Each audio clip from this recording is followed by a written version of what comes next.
Welcome to United Report, your daily hub for all things Manchester United. From breaking news to transfer talk and match updates, we've got every red covered. If you live and breathe United, hit subscribe and join the family. Glory, glory, Man United. Peter Schmeichel slams Man United's goalkeeper choice, saying Sene Lammens should never have been signed over Emi Martinez or Donnarumma. And meanwhile, Jose Mourinho makes a shock return to Benfica just weeks after leaving Fenerbahce. Peter Schmeichel has slammed Manchester United for signing Sene Lammens ahead of Emi Martinez or Gianluigi Donnarumma this summer. United paid £18.2 million for the Royal Antwerp goalkeeper in the summer transfer window, after Ruben Amorim decided to replace Andre Onana. Onana has been shipped out on loan to Trabzonspor this season, with Lammens competing with Altay Bayindir for a place in the starting 19. Bayindir kept his place in the starting 19 for the Manchester derby on Sunday, but the 3-0 defeat means Lammens could make his debut against Chelsea this weekend. Lammens is 23 years old and has only ever played in Belgium, meaning the step up at United will be a big one. Schmeichel spent 8 years at United and is one of the club's best ever goalkeepers. He isn't convinced at all by United's decision, having been unaware of Lammens before he arrived. As for Lammens, I'll be honest, I'd never heard of him until the link came up, Schmeichel told The Sun. I know his stats are excellent across the top 10 European leagues, but that was with Antwerp in Belgium. In a team that finished 5th, he saved 4 out of 8 penalties, but recruitment based purely on stats is risky. Stats don't show how you react after a mistake, or how you cope with the pressure of Manchester United. That pressure is unlike anywhere else in football. Lammens has never been called up to the senior Belgium squad, and Schmeichel feels United would have been better off paying more for a more established player. They considered signing Martinez from Aston Villa and Donnarumma before he left Paris Saint-Germain for rivals Manchester City. Lammens could turn out to be the best signing ever, but right now it feels like a hopeful one, and that's not what United need at this moment in time, Schmeichel added. If we'd signed him alongside Martinez, that would have made perfect sense. A proven World Cup winner as number 1. With a talented young keeper developing behind him. But instead we're left asking who's going to be number 1. United splashed £47 million to sign Onana from Inter Milan 2 summers ago, but were unwilling to pay the £40 million Villa quoted for Martinez, or the significant wages Donnarumma demanded. The position has been a long-term problem for Amorim, but United opted to spend over £200 million on attacking additions Brian Mbeumo, Matheus Cunha, and Benjamin Sesko instead. We should have signed Emi Martinez. In fact, we should have gone for Gianluigi Donnarumma when we had the chance, Schmeichel said. With Martinez, everything was lined up, and that felt like really good news, because he's exactly the kind of goalkeeper Manchester United should have. Jose Mourinho is the new Benfica manager, with his latest break from the game lasting less than a month. The former Chelsea, Manchester United, and Real Madrid boss was sacked by Fenerbahce at the end of August after just over a year in charge. His swift exit came 2 days after the Turkish club were eliminated from the Champions League playoffs by his new employers Benfica, who have hired him on a deal until June 2027.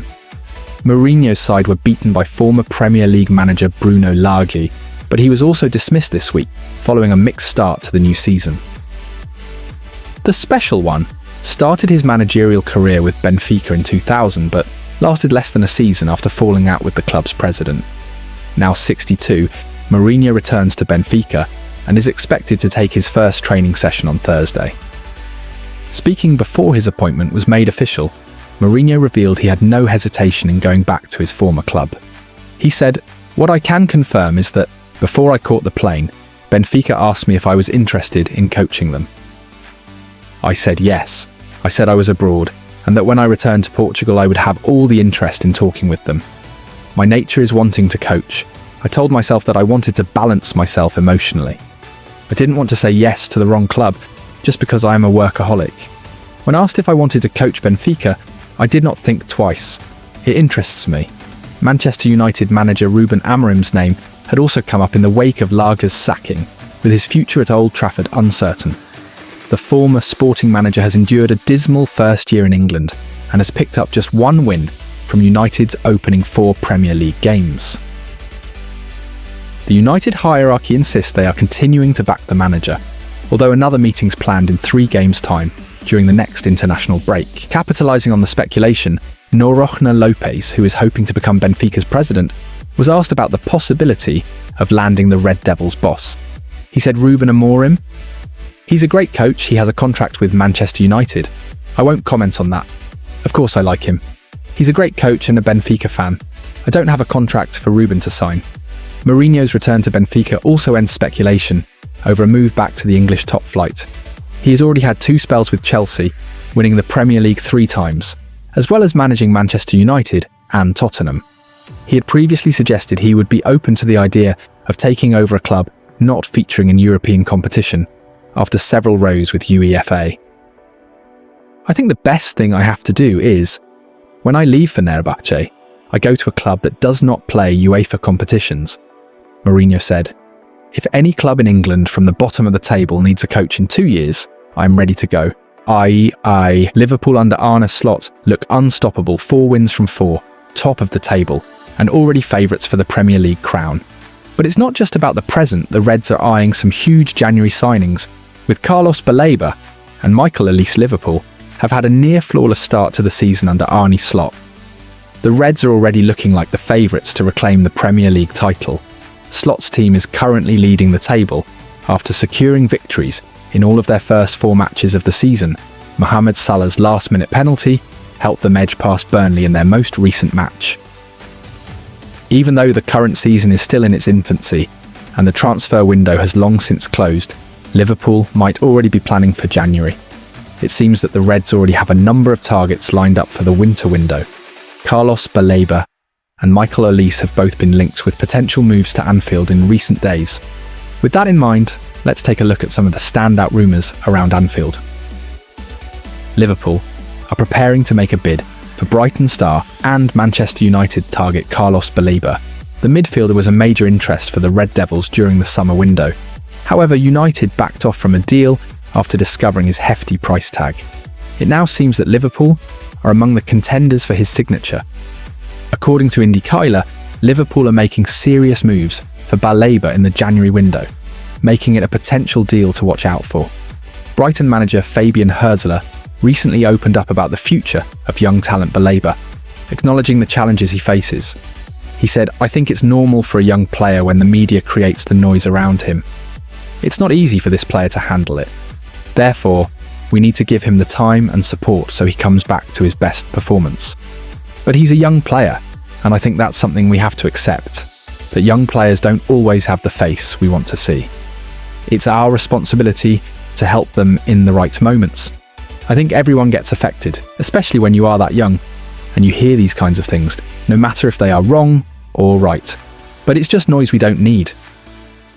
In other transfer news, Liverpool would be looking at a hefty fee to secure Bayern Munich's Michael Olise, with reports suggesting a figure exceeding £100 million is being demanded by the German giants.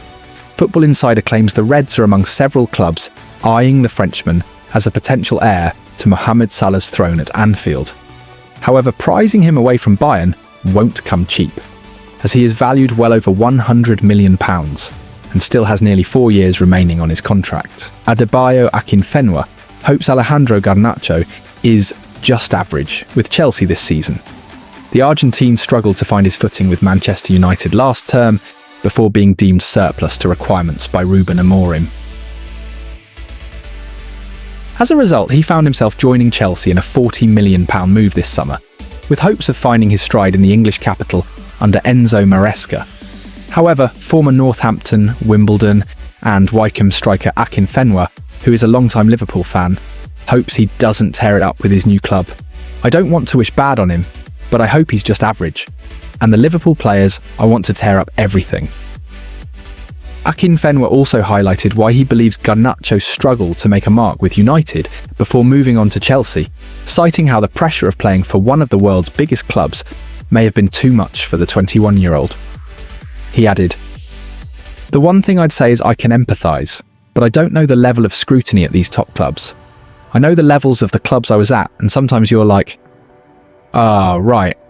Just sometimes being in a small city, I remember in Torquay, and people knew where I shopped, and it was a running joke. I like my bourbons, and the manager was like, oh, you was in there buying bourbons. But that's on a small scale. So I couldn't fathom the likes of the pressure that comes with a Chelsea.